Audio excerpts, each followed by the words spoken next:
That clip there that plays at the start of every single live stream was the first away game of the season after our Europa Conference League victory back in August 2023, where we beat Brighton for the first time in about 300 years. We've just won a European trophy and the fans were jubilant.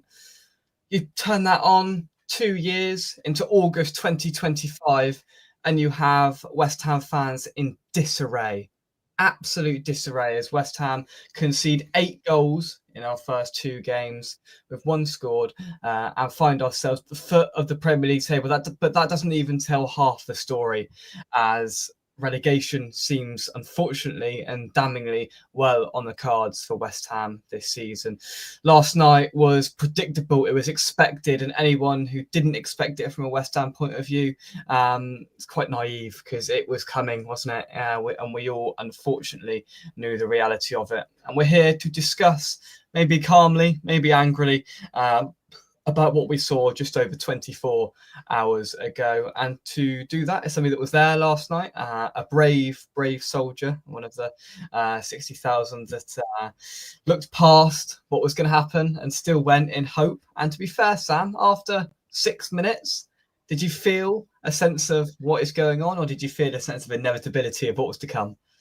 I think at the start, we've been joking on the way to the ground that we had to get through the first 3 minutes, and therefore there was a bit of a sense of relief when we did that. And yeah, when we scored, it felt like maybe we've got this all wrong. And I think when we scored the second goal, the one that wasn't, we were all sort of turning around and going, "What is this? Like, what's going on? Like, this isn't the West Ham that were there last week. This isn't the West Ham we saw at the back end of last season." And yeah, that quickly, obviously, we turned back to type, and yeah, it went downhill from there. It did. And you know what? I had a bit of excitement when I saw the goal. I wasn't watching it, but I saw we went 1-0 up, and I was like, this is bizarre.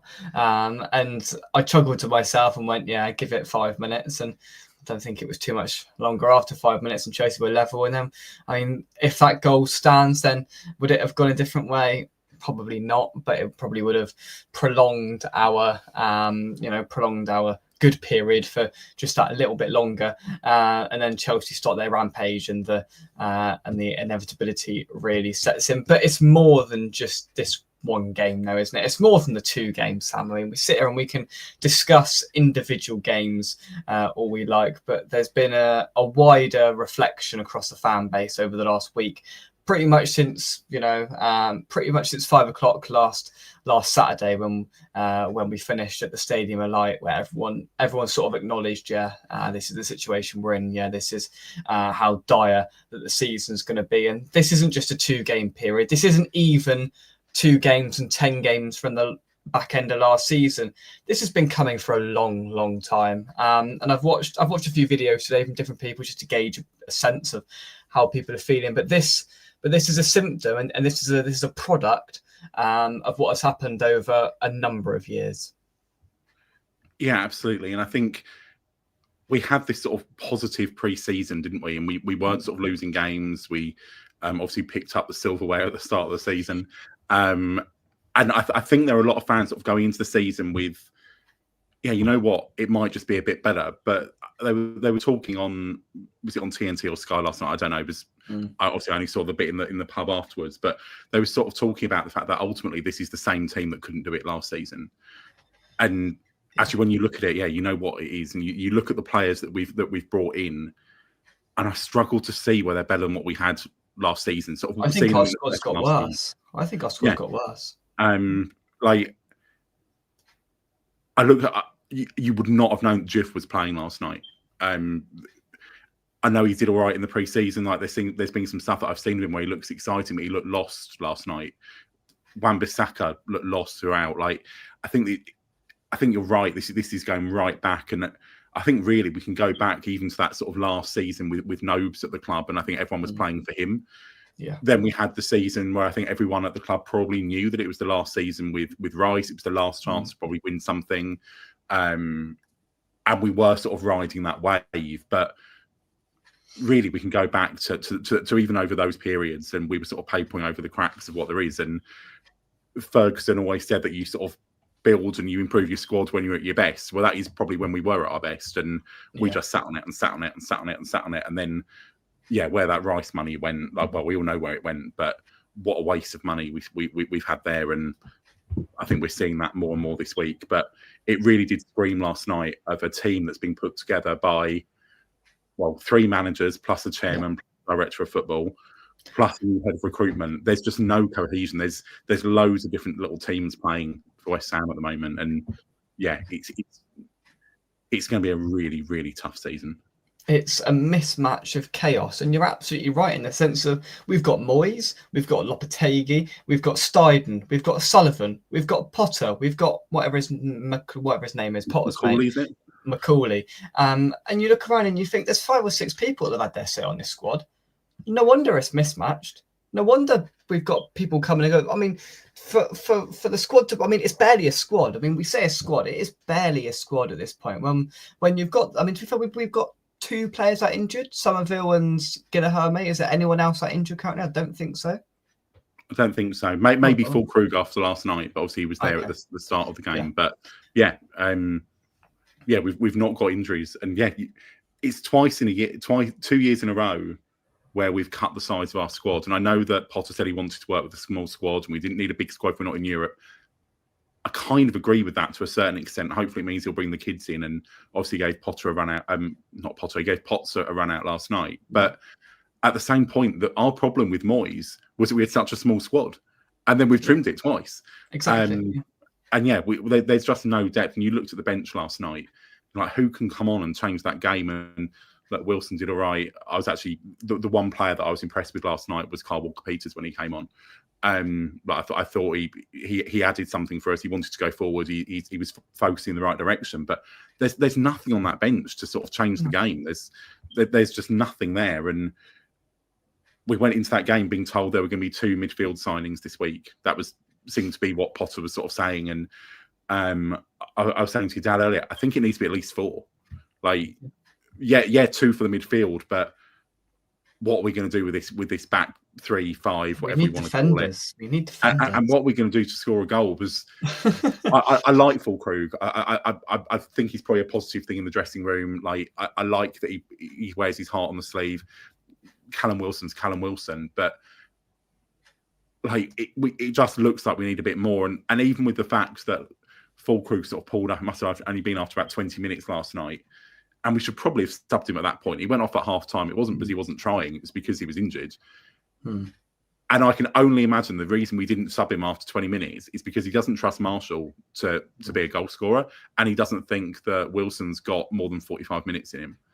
And we'll see on Tuesday whether that's the case. I imagine that there'll be some changes. But there's just no depth to this squad. You're right. It isn't a squad. It's what have we got now? 18 players, maybe? 18 first teamers, and 3 of them are straight out of the academy.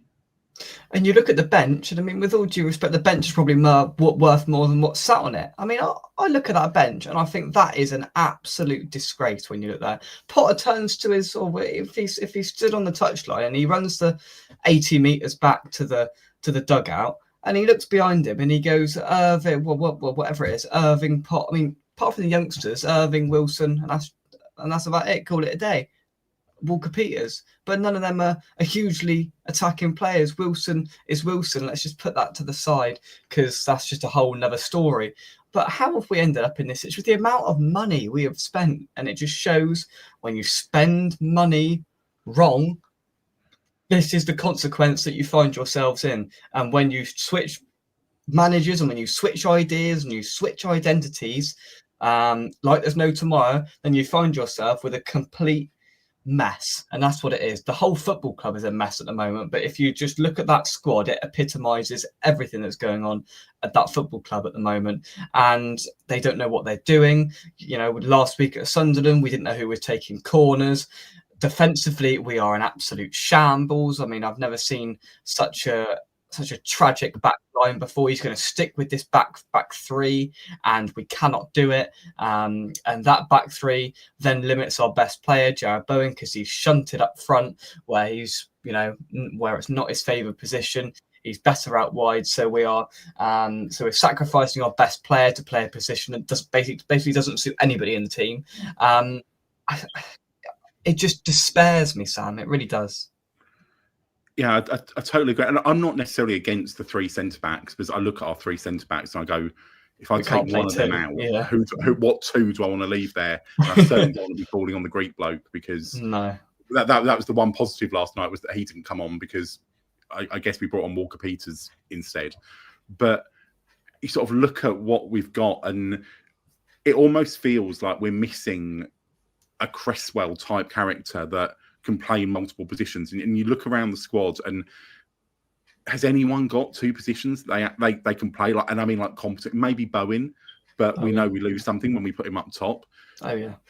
Maybe Paqueta, but really he just wants to play where he wants to play, and he'll end up playing there anyway. Like, yeah, I couldn't really work out where he was playing last night, but he just sort of floats, doesn't he? Yeah, he floats, and I don't think we've got enough other quality to allow him to do that. And maybe with some of the midfield signings we're looking to make, maybe that will allow him to do that. You look at James Ward-Prowse, everyone says he's played out of position, but I've not seen him play in position for, nearly 2 years now, I'd guess. Like, when he first came to the club, I thought it was a great signing. But yeah, who have we got that can play in multiple positions? And if something happens, they can switch round or switch wings. And instead, we're falling into this like Man United trap of, we're going to change our manager again, almost certainly. I think if Nuno does get sacked by Forest, which looks like it's going to happen, that's then got Sullivan signing all over it. I don't think that's actually a bad thing, but he'll be free. He's a good manager. I'd expect him to keep us up, but he's going to want some money. And we're going to then throw another 100, 150 million or whatever at it, that I don't necessarily think the club has from the PSR point of view. So that probably means that we've got to sell Paqueta. Might mean we've got to sell someone else as well to sort of do that. Maybe we'll sell the women's team like Villa do, and all that sort of nonsense. But then we're just going to have the same problem again. And we've not got £1 billion then go and chuck at it to do it again and again and again. And it's not working with Potter, but there's part of me that thinks we've just got to stick with it now, because how much, like, if we can stay up, and surely we can spend the money in the next week to buy the players to stay up, looking at sort of who else there is in the league and sort of how weak a few of the other teams are going to be. But we've almost got to give someone 18 months, 2 years just to clear out all the other players.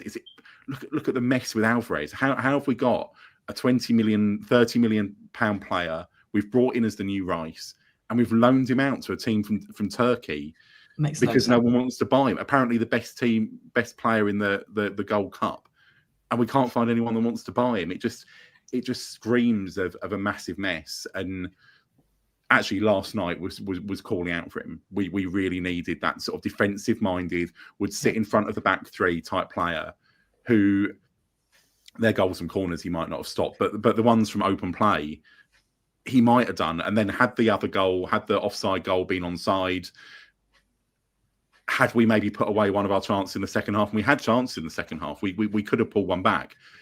Suddenly it could have been a 6-goal thriller rather than a 6-goal hammering game where the ground was half empty at half time. But this is the most alarming thing about it for me, is that we've sat down and we have said from January, February of this year, so it's a good 8 or 9 months, we've said the midfield is the problem. It's what we need to fix. So before today, we had 6 midfielders that, I mean, you could add Irving to it, whatever. So you've got 6 midfielders. They are Souček, Ward-Prowse, my mind's gone blank, Alvarez. So Souček, Ward-Prowse, Alvarez, Rodriguez, Potts, and I'm missing one. Paqueta. There you go. So there's your 6, right? You could add Irving into it to make it look even worse, if you like. 7, okay? So you've got 7 midfielders there, right? I'd argue none of them are where we want to be at this current moment in time. None of them out of the 7. So we've looked at that, and we haven't looked at it in the summer, because it then came out after the Sunderland game that we went, right, we're going to ramp up midfield targets now, which says to me that it wasn't a priority, and that we went, oh Christ, we were crap at Sunderland and the midfield was the issue. That's where we need to target. That's what it screams to me. So with the 7 players we've got there, and what alarms me the most is the first one we've got rid of, in my opinion, is our most important one, right? We have got rid of Alvarez, right? And Alvarez was not very good last season, but the season before he was excellent, right? Under Moyes, in his first season at the club, Alvarez was excellent. Nobody was good last season, right? So you can write that off. Everyone was, pretty much everyone, bar Wan-Bissaka Bowen, were awful. So, and he wasn't the worst out of them all. And there was quite a long list of bad players last season. So all of a sudden we've got rid of, I mean, to be fair, and it's one thing we're calling out for as well. In the 180 minutes of football we've played so far, we've barely put a foot in. We've barely tackled. We've barely got stuck in midfield. It's been passive. It's been a breeze. Let's just mill around in there and not do too much. Who's the one player out of those 7 that's going to put a foot in and that's going to try and impact the game in a proactive way? Alvarez. So we haven't sold him for money to try and sign somebody else. Do you know what we've done? We've loaned him out with an option to buy next summer to Fenerbahce. So we're not getting any money now. I think 2 million we're getting now. So that's getting us nowhere, right? So we have got rid, in my opinion, we've got rid of our most important midfielder for £2 million and leaves us with Rodriguez, Souček, Ward-Prowse, etc.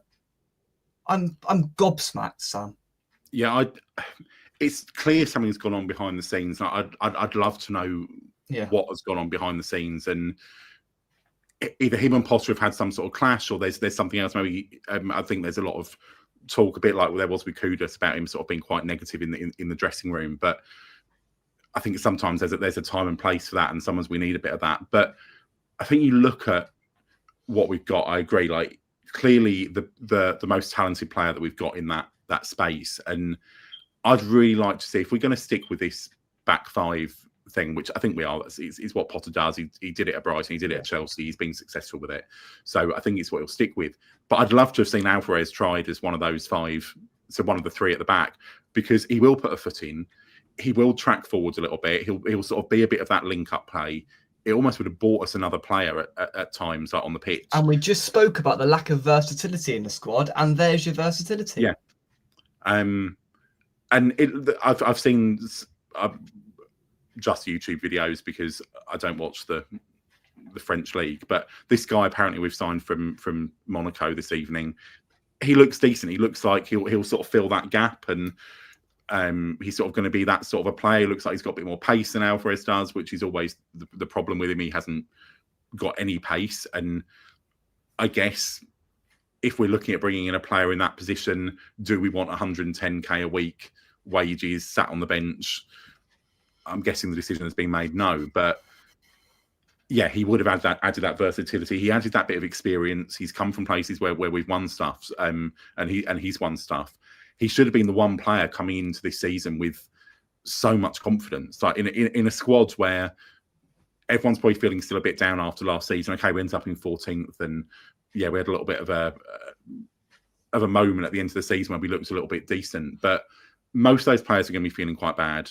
He's going to be feeling good. We've got a goalkeeper that went down last season and now has conceded 8 goals in 2 games, and threw a hissy fit when the 4th one went in last night. And to be honest, should have been pulled off at that point. Like, we had subs left. He should have just pulled him and saved him the trouble at that point, really, Potter. But you'd have thought that he'd be bringing some positivity to the dressing room, just from look, I've come back and I've won my international tournament this summer, but it just doesn't seem to be happening for us. And it does just point to that much bigger problem behind the scenes. It's not Potter. It's not the coaching team. It's not necessarily the players. We've got some good players there. There's a much bigger problem at West Ham, and absolutely. It's been going on for a long time. And I don't want to sort of come on here and moan about the board per se. Like, I'm old enough to remember what we had before. I can remember Terry Brown. I can remember the Icelandic banks. I can remember us almost going bust. But they've got to be going out now and looking for extra investment, looking for extra people to be coming in. I think since David Gold died, and obviously his family have sort of stepped back from the club, there doesn't seem to be anyone else sort of keeping tabs on what's going on at the top. And God knows what the Czech guy is doing, and there's the Americans as well, isn't it? That's what it is. Sullivan has took complete control of it, right? Yeah. There's no doubt about that. And so, listen, people can go down the board route if they like, but for me, from what I can see now, and the most damning thing was when Karen Brady went on and had a soft scoop interview on TalkSport last week, just to sort of settle everyone down again with the, with some nice questions on there, and the fact she went, they've got no ambition of selling, and I look at that, and it does upset me. He's taken the club as far as he can.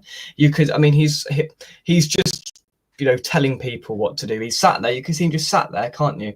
And he's not doing anything. He's probably making a few decisions. Callum Wilson is one of his decisions. Callum Wilson's definitely one of them.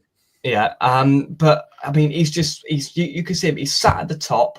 I'm in charge, and he's stubborn, and I'm not moving. And I'm spending, very much thinking I spent an absolute crap ton of money. And most of it has gone right down the drain. And you can point and direct blame wherever you like for that. But you've got to come to the point now where you say you've just got to sell the club. You've got to sell the club.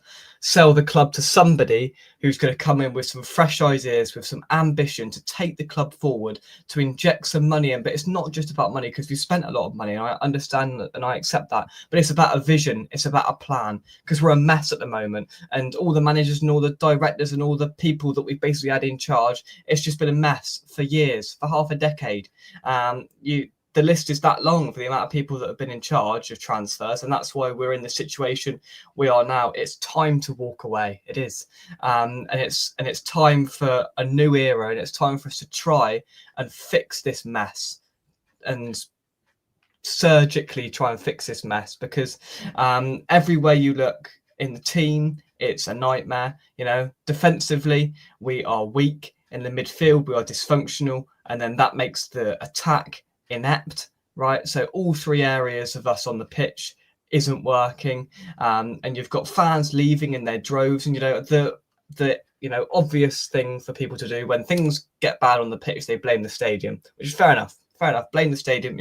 It's a crap experience. It's a crap stadium, and it's not our home. Fine, but I won't talk about that more. I'll talk about the fact that it's the people leaving, and that's the upsetting thing. That's what's upsetting people. You have more and more people, and we hear it at away games. There's more and more people that are just not going to home games. They're reluctantly paying their money for a season ticket purely so they can go to the away games.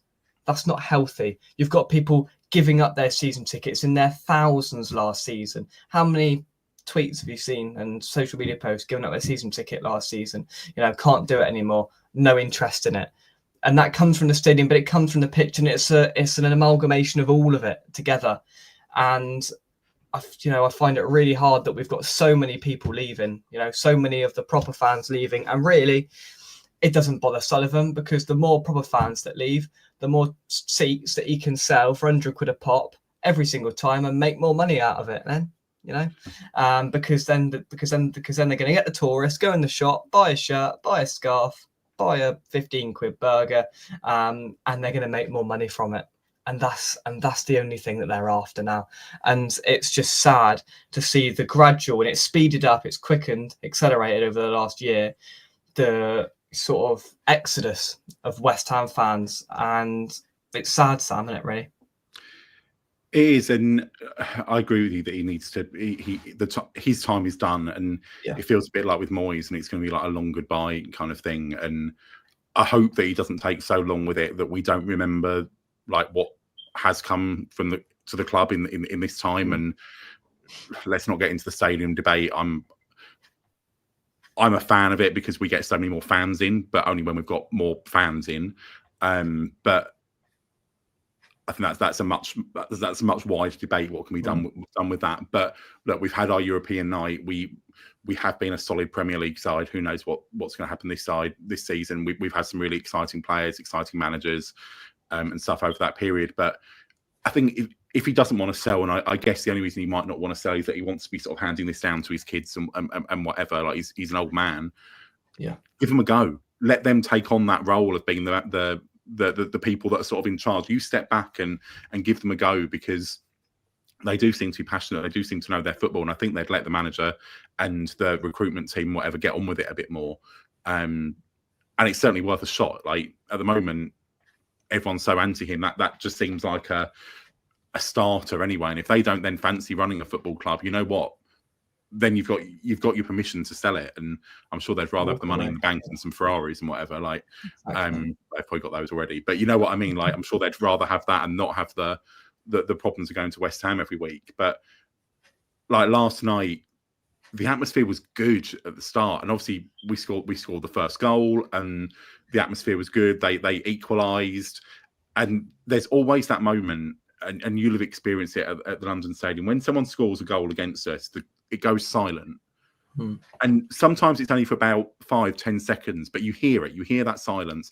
Yeah. And then it takes one of the stands, normally where you guys are, to sort of go, oh no, come on, let's get behind the guys. Let's get behind the boys. And that happens at 1-1. It happens again at 2-1.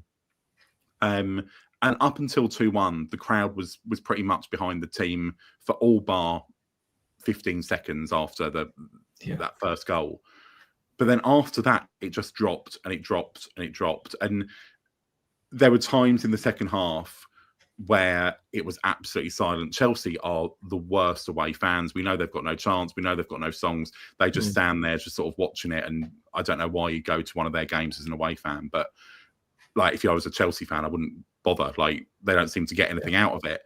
And it was silent. And look, it didn't help that I reckon 10,000 left at half time. I reckon there were about 10, 15,000, probably 15,000 if you include the travelling Chelsea fans left in the stadium at the end. Like, it's difficult in a big stadium to make noise. Like, it doesn't matter how much you're trying at that point.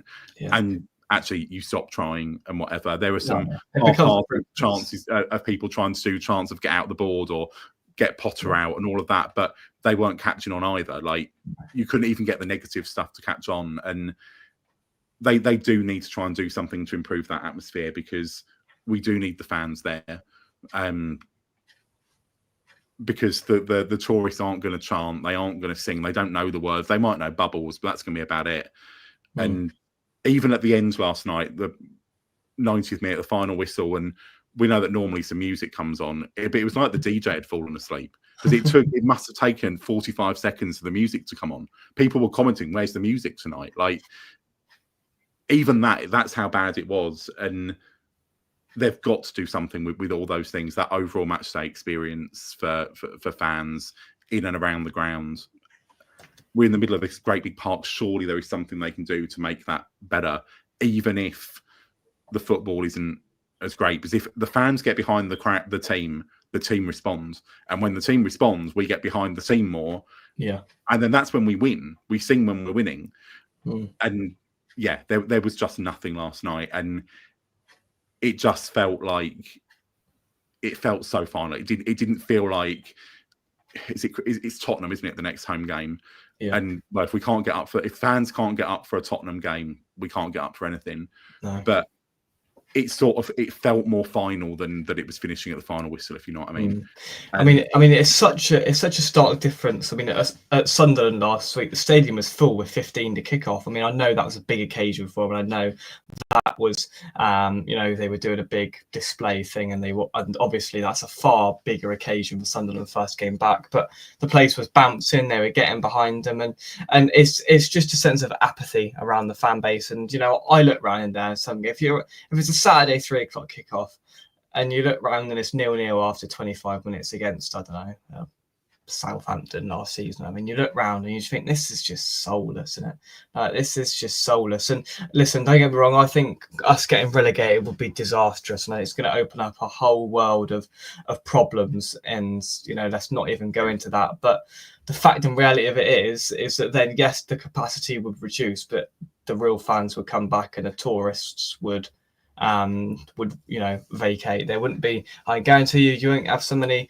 popcorn eating tourists at West Ham versus Coventry next season. I could guarantee you with that. And then you start to get your football club back, and I don't want that at all. I don't want that. I want us to do this in the Premier League, and of course that's where we need to stay, because financially, God knows the implications that would have. We'll take some comments, and then we'll carry on dissecting our football club. Michael, evening. How many games does Potter have gone after the international break? I mean, I've got the fixtures here. I looked down it, and I don't know where points are coming from. Forest will beat us next week. They always do. Tottenham will beat us. Palace at home. Then we've got 2 home games in as many weeks. We've got Tottenham and then Palace, and I expect there to be protests at the Palace game. I think they hold off for the Tottenham game. Let's try and get behind them for Tottenham, but I'm expecting it to be not very nice for that Palace game if this continues. And then we go into Everton away on a Monday night, Arsenal away, then Leeds away. They're both night games, Everton and Leeds away, under the lights up there. I don't fancy that, and I don't think we will either. I can't see where points is coming from. We need signings, and we need an injection of something. And I don't know what it is. Well, I do know what it is. Midfielders and energy and quality. That's what it is. We need that injection, but easier said than done with minimal funds at the disposal and a stubborn manager that's going to stick by this system, which helps very few of our players. Michael says we play with 8 defensive players and still shipped 8 goals in 2 games. We'll come on to the keeper in a sec because, I think it's right that we have a little chat about that. Only thing that hurt Sullivan was empty stadium at half time. Because they weren't all buying his beer out there, were they? So, that's probably what hurt him. The offside second goal ended it. I mean, we talked about atmosphere. I mean, you mentioned the atmosphere was better at the start, and I've seen on social media, the Ironworks Alliance have done some great things over the last 12 months to try and generate some atmosphere. And within the concourse of 145 and 146 before the game, there was a bit of atmosphere, which I've never seen. And I saw videos and I was like, wow, I've never seen that at home before. So atmosphere can be generated, but something's got to be given back. Something, we've got to have something to demand it. But you say the atmosphere was better at the start, Sam. Yeah, just look, and it's never going to be amazing in there. Like, no, it does need something else, but it was better than I've seen it for probably for the best part of a year. And why not play some of the chants into the, like, we have to queue twice, don't we, at West Ham? We have the queue over the bridge, then we've got the queue again to get in. Play some chants in to the bit where we're queuing over the bridge. Get the people, get everyone riled up, like in a good way.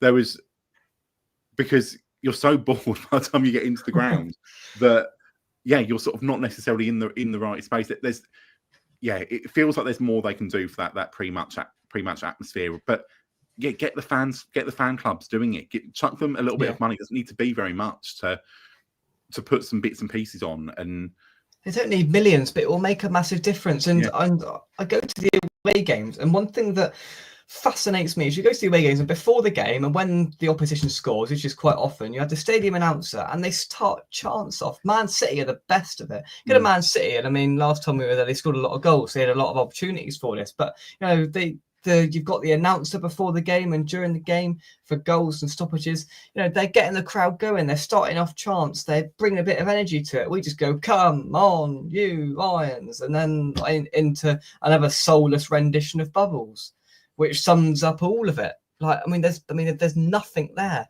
And when's the last time you heard West Ham are massive at the ground? And I know that divided fans. Like, some people loved it, some people hated it, but at least it got everyone going.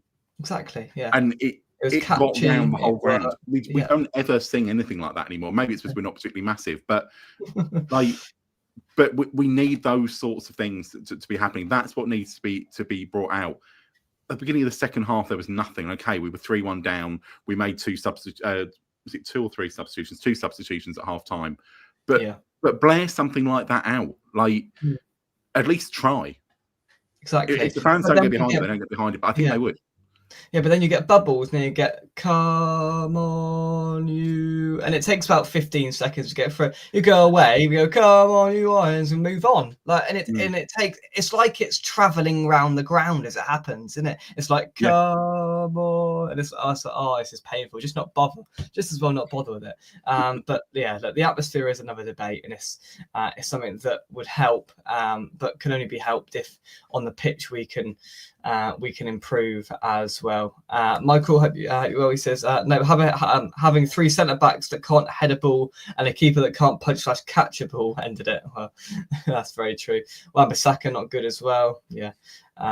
Geordie, thank you very much indeed for joining us. That Paqueta stream was great, and the great ended there, my friend. Sad to say it, but it looks like Kudus has made the right decision when you look at the difference. I mean, they went up and beat Man City by 2-0 at lunchtime, and he's still been at West Ham. He'd have run down that left wing and lost the ball, and then trudged back again and got the ball and lost it straight away. But yeah. Look, it is what it is. But yeah, see, I noticed this because I just flicked it on my phone just for the start and the huddle. And Fulkrug was the player doing the team talk. And he stood next to Bowen. And like, Bowen's the captain. I don't care. Bowen should be the one doing that team talk, right? Whoever's decided that, or whether that's Fulkrug just decided he's going to do it. Sorry, Bowen should be the one doing the team talk before a London derby where we were battered last week, and Fulkrug's barely got a leg to stand on here, right? Because I've yet to see him have a really good and effective half of football. He's been okay in patches, and it's been average, but I've yet to go, wow, you know, here's a player that he's got the talk, and he looks like he's got potential, but I've yet to see it. And he went out and did all them interviews that got him a little bit of a cult hero status at the back end of last season, basically saying we're crap, which we are. But putting that to the side, it should be Bowen doing that. Bowen's the leader. I mean, he's not really a leader, but he is our leader, and it should be him doing those team talks. Absolutely. Tuesday, our team is the strongest we have, and we normally go to these Carabao Cup games. I think, right, a nice bit of rotation. There's not actually a great deal of rotation. We can do 3 players can swap out. You could put Irving in, you could put Potts in from the start, and you could change the keeper. Apart from that, it's not a great deal. We can do Walker Peters. Apart from that, we've just got to stick with what we got, Sam, because that's all we've got. Yeah, I expect to see Skulls midweek. Yeah. I think that makes sense. Emerson seems to have done a runner from the club. Like, he wasn't even on the bench last night, so God knows again what's happened there. So I'd expect to see Skulls. We'll definitely change the keeper, as we always do in the cups. But I would then, unless we concede 4, 5, 6, I'd expect to see him against Forest as well, Areola. Yeah, I guess we'll start Callum Wilson unless we don't think he's got more than 45 minutes in him. Yeah, I agree. I think I agree with the other players. I think we'll probably see Potter start. Potts start, and he stop calling him Potter. Maybe we'll play himself. But yeah, you look beyond that. There isn't much, unless he's going to bring in some other players from the youth side to give them some minutes, rest the players midweek, keep them on the training grounds. Like, don't even bother travelling up to Wolves with some of them. I don't know, but unless we're going to really, really go for it and try and win that game to get the confidence. But then that obviously leaves the risk of, if we do that and we don't win, it's going to damage the confidence even more. But I think Wolves are probably in a kind of similar position to us on that front. Yeah, absolutely. I mean, people talk about Kudus, and absolutely, we had and we took the money for the one bid that came in, a bad egg, and he needed to go, absolutely. But even that, in something where it would have been good to get some money and move on, that was a debacle, a fiasco, and made us look daft on the world stage. It's just laughable, isn't it? We wanted 65-70 million pound. The first bid that comes in, bang, gone to Tottenham down the road. Another thing is symbolic in the just chaos that has descended, and it's another thing that has annoyed people, and that annoyance is just building up, and pretty much everything that the club do is contributing towards that, Sam. What I really don't get with the Kudus thing, and everyone knew we had to sell, and it was probably Kudus going, but my understanding of PSR is that it essentially resets on the 30th of June. And therefore, on the 1st of July, we could have been going out, signing the players that we're now signing, knowing we're going to sell Kudus. Like, we wouldn't have sold him for any less money than what we got for him. So why weren't we doing that? Like, what is the missing bit there that we weren't doing? Because it's not like when you sign a player for 20 million, 30 million or whatever, that money leaves your bank account, because it's all over for 5-6 years. It's add-ons and all this other sort of nonsense. So let's not pretend there isn't money in the bank, because we know there is, and it can always be put on the football credit card or whatever. Like, what I mean? Like, I'm pleased Kudus has gone. I didn't like him last season. I didn't think he really did very much for us. I don't really see where he fits into this particular sort of formation that we're playing. We've got Somerville coming back that can do that same sort of job in a similar sort of position. So do we need 30 million plus players in that position when we've got very little money and a small squad? We probably don't. And if you're then going to go and sign for Tottenham or any other club and then say, this is the only club I've ever wanted to play for, then you know what? We don't want you. We've not got space for those sorts of egos at West Ham. And I know it annoys fans when Rice was doing the whole badge thing at Arsenal as well, and I don't think that particularly is Rice. I think it's just that he plays his heart out for whoever he plays for. Yeah. But yeah, Kudus, he seemed like a bad egg. I think he's one of those players that when it's going good, he'll play good, and when it's not, he'll play rubbish. And I think we'll see that with him at Spurs as well. I think we all know what Spurs are like. Without a doubt, he plays for himself and not the team. Like, there's no doubt about that at all. Right, let's go on to the goalkeeper situation. And put Areola to start on Tuesday. I mean, if he doesn't start on Tuesday, if he doesn't start on Tuesday and on Sunday, I think there would genuinely be riots, right? Because, again, another thing that has annoyed people, there's a common denominator here. We let go of a player that has made mistakes over the years, but has overall been a really loyal and quality servant to the club in Lucas Fabianski in the summer. A player that could have played another season, could have done another year.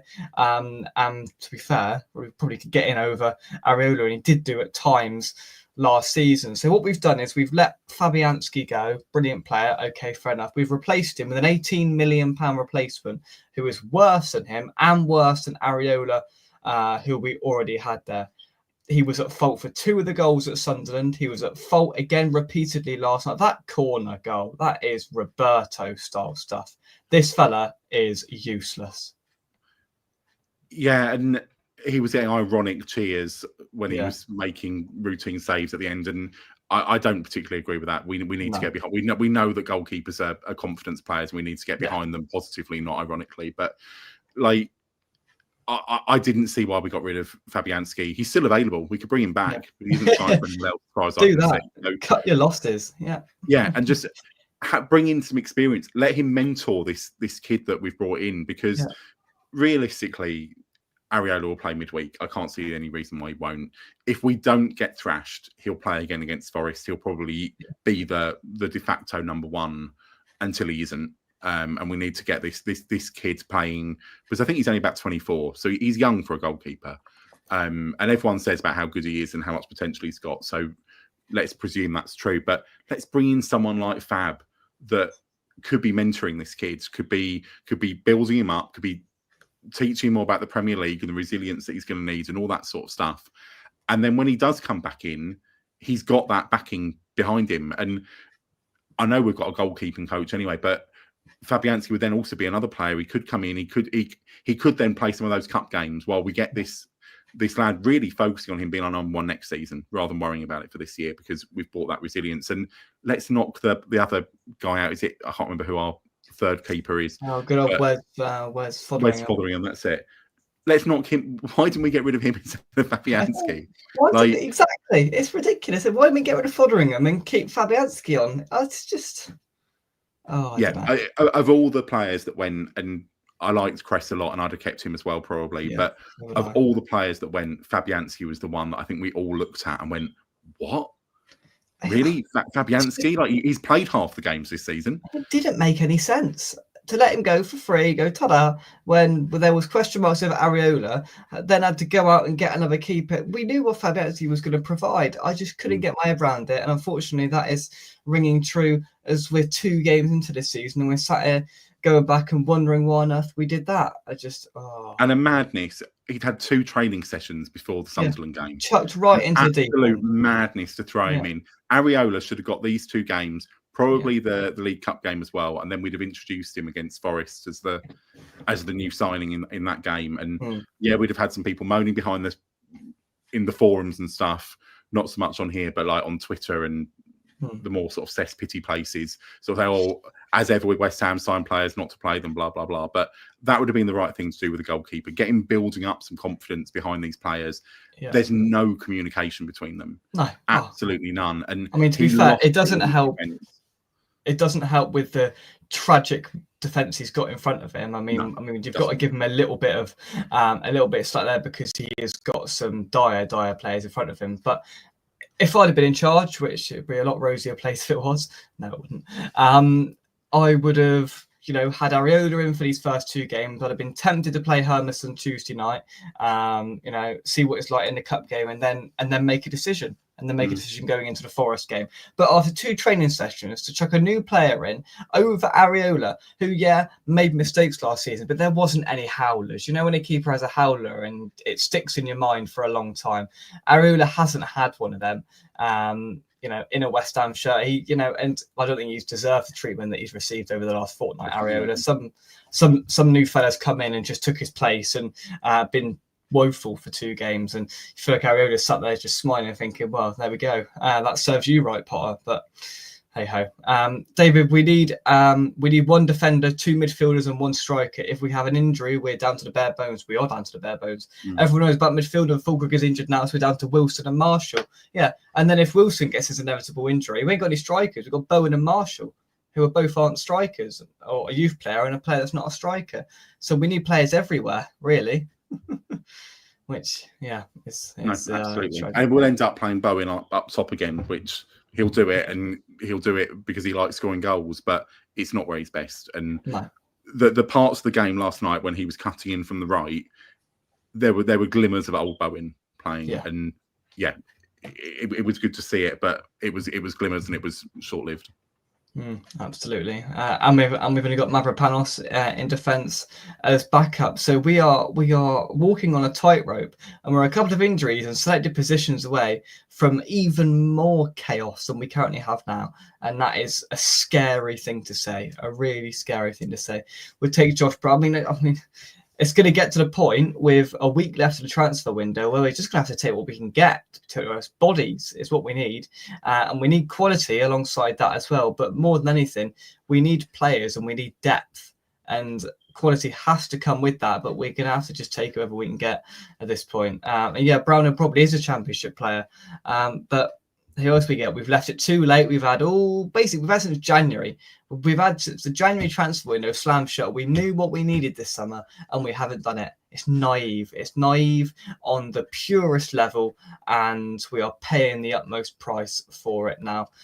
David says, Pellegrini, Moyes, Lopetegui and Potter, it's not good enough if you want a world-class team in a world-class stadium. Not my words, exactly the words of old Baroness Brady. A world-class team in a world-class stadium, and some of the managers and some of the shambles that we have seen over the last few years does not even enter the same postcode as world-class. No wonder anywhere near it. Michael says, question, if the Olympics weren't here, do you think Sullivan would have even bought West Ham? Well, that's a complete debate for another day. But I mean, in terms of the stadium move, I mean, there's no doubt that it's annoyed people, and there's people that have got their very deep-rooted allegiances to Upton Park, and it's a big reason why some fans have gradually drifted away from West Ham, which is sad. But I know why they did it, and all the big talk. They talked the talk before we moved. And unfortunately, we haven't walked the walk after it, as the world class statement suggests that we just spoke about there.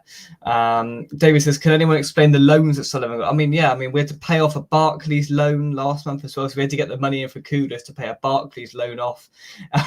If you don't laugh, you cry, Sam. It's just.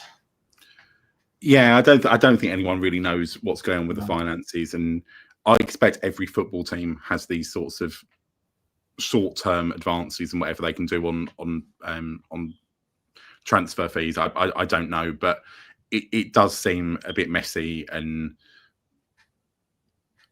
I think the only thing is with those, it never seems to have been that when we've needed to spend money, there hasn't been physical money available. It's always just been around the PSR. So if you look at the money we spent last summer, the summer before that, we've not been a club that's shied away of spending big money when it's needed to be spent. It's just that it's being spent badly. All that money on Guillem, like, I think we paid more for him than the young kid that was playing for Chelsea last night from Brazil. Like, just what were we thinking with signings like that? And it's that we've spent money badly rather than we haven't spent money. Absolutely. Dave says not too many to choose from to select for the cup game. Areola, Mavropanos are the only defenders not used. Irving, maybe, and Marshall. Apart from that, we're going to have to use first teamers, and that is the literal reality of it. And you had a couple of injuries to that, and everybody is going to be. We're going to have 11, and then going to be like Sunday league. We've got 3 on the bench. Yeah, and I don't know if we've got any sort of youth central defenders or anything sort of coming through. I don't know enough about the under 21s to sort of know, but I've not heard any sort of names mentioned. And when we were struggling last season with the Gerd still away, I don't remember anyone sort of mentioning any youth players that might be sort of coming through. Probably hence why we were using Cress and Soufal in those positions rather than some kids. Absolutely. Eric said, hope you well. Right on, Jake. We bought a keeper who cannot save goals. It's just laughable. It's just frustrating. Well, yeah, exactly. And to add to that Areola point, so he's just, it's comical, the boiled, whatever it was, Sports Cup, Betway Cup thing that we won at the start of the season. But Areola won us the penalty shootout in that game, right? So won us that cup with his saves, and then on the bench for this new guy. I just couldn't get my head around it. Areola is a fantastic keeper. He didn't have a great season last season, but again, you've got to look at what was in front of him and how the rest of the team played to contextualise that as well. I think he's been treated awfully over the last few weeks, and if I was him, I'd be rightfully annoyed at the current situation. But there we go. Devo70 says, how many games did Areola get man of the match even when we've won? He's kept us in games, and he's kept the score down in games as well. Damage limitation and all that. Areola's played a key part, in us conducting that on various occasions. But for me, the worst part of it for me is it just feels like the club's dying inside. It feels like it's dying, and you go to that ground and it's dying a slow death, and you go to away games and everybody's frustrated. There's that sense of apathy. People are fed up. They go not because they want to, they go because they feel like they're obliged to. Week in, week out. 6 hours to Sunderland last week. People have got 3-4 plus hour trips to home games to get there to watch that. Another few hours to Forest next week, where people and everyone feel like they're obliged to go, that they have to go because it's just what they do. They follow the team, and it's just dying a slow death. And it's really sad for people. People use it as an escape going to the football, but getting out of the football and not thinking about football is the escape at the moment, right? And that's the tragic part of it. And we know we're going to lose next week. That's the sad reality of it. Forest at home it's a tough place to go, and they're a tough team to beat. And I'm under no qualms that we're probably going to be defeated next week, and it will probably get really nasty. And I'm expecting some banners, and I'm expecting there to probably be balloons or something of the sort. There will be a stand next week from the away contingent of what capacity, I'm not sure, but I've got an inkling that that's probably what will happen in some capacity to get our voice out there, because our voice needs to be heard. You look at last season, there was disrepute in the fan base. There was anger in the fan base last season about concessions, right? Fans spoke and they listened eventually, right? And that's what we've got to think about, and that's what we've got to cling on to. Yes, we are undervalued as a fan base from people upstairs. Yes, we are customers. But the fact and reality of it is that if we keep persisting, they will listen. I was convinced they weren't going to restore concessions, but they did. They caved into the pressure. Pressure has to be applied now, because the football club is only going one way. It is only going one way. It is going down a slippery slope, and I don't know where that ends. I don't know where that slippery slope ends. The fans have to stand up and make a stance, because this is not good enough. This shouldn't be accepted, and it's a complete representation of everything that has been mismanagement to chaos to everything that has gone wrong with the football club from when we moved to that stadium, from the papering over the cracks over the last few years. And you look at the eras, Sam, that we've witnessed. Pellegrini, Lopetegui, the end of Moyes, Potter, they're all really bad eras where we played really bad football. We've papered over the cracks with little periods of good of good play, of good wins that have papered over those cracks. Those cracks are being ripped open right now as we speak, and it's being exposed, and we are being exposed to the reality of mismanagement over the last few years. And I fear where it ends. I really do. And I genuinely don't think a couple of decent midfield signings is going to change that in the next week. I think the signings can make a difference. That is where we're weakest, and I think if we can get the right players in, the players that Potter wants, I think that's going to be enough to keep us in this league. And I think it keeps the manager in his job for another year probably. And I think then hopefully they can stick behind someone, as it looked like they were going to do with Moyes for a while. They kind of did for a while in that second period, and start letting the manager build his team and how he wants to play. And I think that's the only way out of this. I think if we go down, we're no bigger a club than Leeds. We're probably a smaller club than Leeds. Yeah. Look how long they went out of the Premier League for. Look at the Sheffield teams. Look at Coventry. Look at Birmingham. Look at some of these great big names that have dropped out of the Premier League. There are some huge teams in the Championship. Huge teams in the Championship. Yeah. And we'd have a massive ground, but it would be half empty. And we know it's soulless when it's empty and when the fans aren't there. We would have to sell every player probably on the books, because you look beyond Bowen, who that would be the only thing I think that would ever make him leave. But you look beyond Bowen, and there aren't players there that are going to be getting sort of £30 million for. So we're going to be having to sell a lot of players to balance the books and everything. Yeah. We would go down for a long, long time. And realistically, the club becomes worthless. Like, we don't own anything other than the players and the training grounds and stuff. Like, it'll be a much more difficult sell for the chairman to get to dispose of the club and to move on. So I think he would if we went down. We would realistically, I think, go down two divisions very, very quickly, and that could well be, and not try and be sort of dramatic, but that could well be a death knell for a club like West Ham, because we are still then having to fund a 60 whatever it is thousand seater stadium. And okay, we're lucky we only have to rent it in that instance, but yeah, it would be a long road back. So they've got to put everything they can into staying up, and I can't see how the answer to that, unfortunately, is with swapping the manager again, no matter how badly we're doing, because all it's going to do, we've got 1 week left this transfer window. What is Nuno going to know what players he wants to bring in? He just isn't, if it's that sort of manager. So we're going to be going back to Sullivan, bringing in some players that he's heard of, which means he's in his 70s, is even in his 80s, I don't know. Like, he's an old man. He's going to be going out to the people that he knows in the game and saying, look, we need some midfielders, and he's going to get ripped off, and we're going to end up with players that aren't necessarily good enough, that might do something for 6 months. But we need to invest in the next week. And then ultimately we need to look at, hopefully the chairman can do the right thing and look for external investment, sell some of his shares with a view to, at some point in the next sort of 2-3 years, that he makes a graceful exit from the club before he ends up with something that isn't worth anything. And there is the slippery slope that I've just explained purely in a nutshell. And do you know what? As I was saying that slippery slope, my mind went to where I was last week. Sunderland, a team that went down to League One and were in League One last year with a 55,000 seater stadium. There, if you think it can't happen, there is your pure and prime reality of it. It happened to Sunderland, a huge club, right? And they're now back where they belong, and fair play to them. And I do hope they stay up, because they are an asset to the Premier League. But there is what happens with mismanagement and just a football club run wrong, basically, and that's what's happened.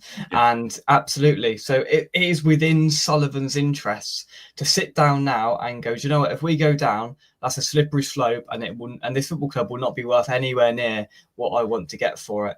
And that will probably affect minutely his his retirement fund and all the rest of it, and he's swimming in it as it is, absolutely. But that'll affect him, and he'll want to maximise the amount of money he gets when he sells the club, without a doubt. So look, yeah, I'm exhausted talking about it, to be honest. So I think we will leave it there. Last few comments. Lord of the Dead, thanks for joining us. I want the other Hammers to know it's impossible to be as thick as Lopetegui, but Potter has proved me wrong, unless he did a better job at Brighton, because he didn't have Sullivan breathing down his neck. And they're a pretty well-run club, Brighton, you know, and I've got a Brighton fan as a mate, and he said he stuck with this 3-5-2 for a long time, and then he changed it, and that's when they began looking like a really good team. So maybe there's a bit of hope for you if that reoccurs from what happened at Brighton. And there is what we were talking about earlier. I stopped going when they sold our home and won't go back until Sullivan is gone. I go non-league now between Dorking Wanderers and Dagenham games. And that is a far too familiar story amongst this fan base, right? That isn't an odd person here and there. That is a lot. That's thousands of true West Ham fans from the 70s, 80s, 90s, and even before that, you know, have left. Some of them have left purely out of resentment for the move, or they've gone and they just can't do it, or they've got bored of it. But these are the type of people we need to be bringing back to West Ham. How we do it, I've got no idea. Yep, that's right. Sullivan has to go for us to get anywhere other than the EFL Championship. And I just hope whatever we do in the next week, I hope that the money is put down, because I hope Sullivan understands the severity of the next week. Because if he gets this wrong one more time, if he gets this recruitment wrong one more time, then we are destined for it. Unfortunately, in my opinion, we're destined for that drop, and we desperately need the quality to come in. There we go. Exactly. It took Sunderland 8 years to come back. And yeah, 4 years ago, they were in League One, and now they're in the Premier League. But a long, long road, a long, tedious, tiring road from the Premier League to League One to get him back again. There we go. Right. We will leave it there. Thank you very much indeed, everybody, for watching. My apologies for the rather bleak tone, but there's no getting around it at the moment. There's no positivity to exert. It is pure... What is it? It's pure just sadness, really. Sam, any final thoughts? I think the only thing for me, and I think having a sort of a quick look over the chat, it looks like everyone is sort of saying the same thing, that it's the board. Let's just remember, when we're in the ground, it isn't the board that we're supporting. It's the players on the pitch. It's our club.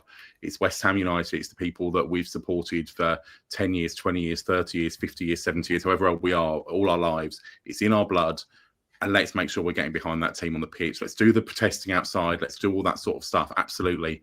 But when we're in that ground, let's get behind that team. Because if we get behind that team, we saw it in that first sort of 15 minutes last night. When we were behind the team played so much better than when we stopped. And I think that's the only thing we can do. We don't want Delia Smith and Let's Be Avenue and all that sort of stuff. But like, we have got to get behind the team this year. It's going to be a tough old year. But yeah, we've got to be doing that home and away if we're going to stand any chance of staying up. Absolutely. We need to find our voices to save the club at this point, you know, and that's unfortunately what it's got to come to.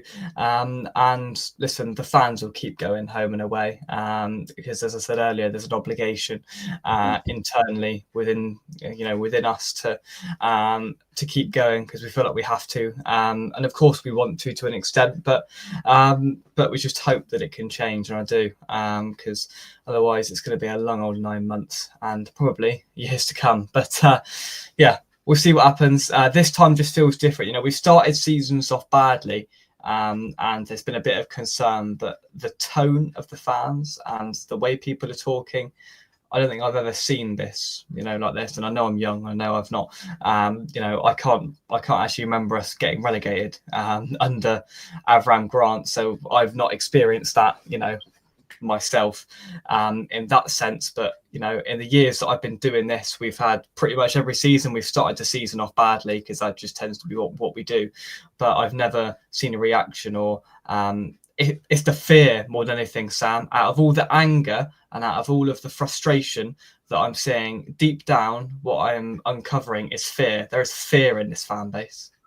Yeah, I think the last time we had a good run of games, was under Moyes 18 months ago. And I think I seem to remember the Christmas before last, it was our record Christmas points total. There was this apparent contract on the table for Moyes that never got signed. That was the last time that we were playing well consistently. And I think that's what it is. It's nearly 2 years now that we've had these same turgid performances.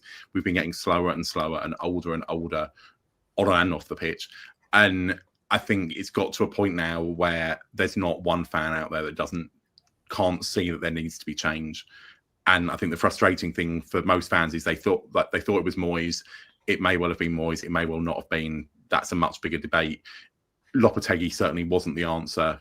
That was definitely a mistake. Whether Potter is then the response, again, I don't think we know properly. He's not had the chance to build his own team yet.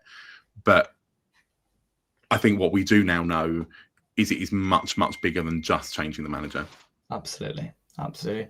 And we will leave it there. Thank you very much indeed for watching. Drop a like on the video, subscribe to West Ham Unofficial if you are new. We will be at Forest on Sunday, but of course we do have a game before that away at Wolves, and I absolutely salute anybody that is making that trip up there on Tuesday night. We have sold through the tickets. How many of them will actually turn up, we will wait and see. £15 a ticket for the point, but there will be some fans there, and if that is anywhere near full, I salute every single person that goes up there, because we had one look at that and went, why? Just why would we want to do that? And you know, we've got sometimes I feel we've got far too much respect and far too much support in us for our own good, and we're taken for granted. And there will be thousands at Wolves on Tuesday night to support us in the Carabao Cup, and hopefully any sort of confidence can be picked up on Tuesday night against Wolves, and then we'll see what happens in the Midlands on Sunday, where we will be there. We will provide you with coverage of what unfolds, and I've got a feeling it's not going to be very nice, but we will bring that to you, and that vlog is going to be interesting from Sunday, that is for sure. But until then, thank you very much. Probably about that show tomorrow night, probably Wolves preview Monday night. You're getting your money's worth out of me this week, and then a couple of days off, and then we'll build up to Forest on Sunday. Sam, thank you very much indeed for your time, and thank you for being a beacon of calm. And I actually didn't get too angry. I did it. You did well at one point, but yeah, Sam, thank you. No worries. Thanks, Jake. From us, come on your wines, and we will see you soon right here on West Ham Unofficial. I'm exhausted. We'll see you soon. Bye-bye.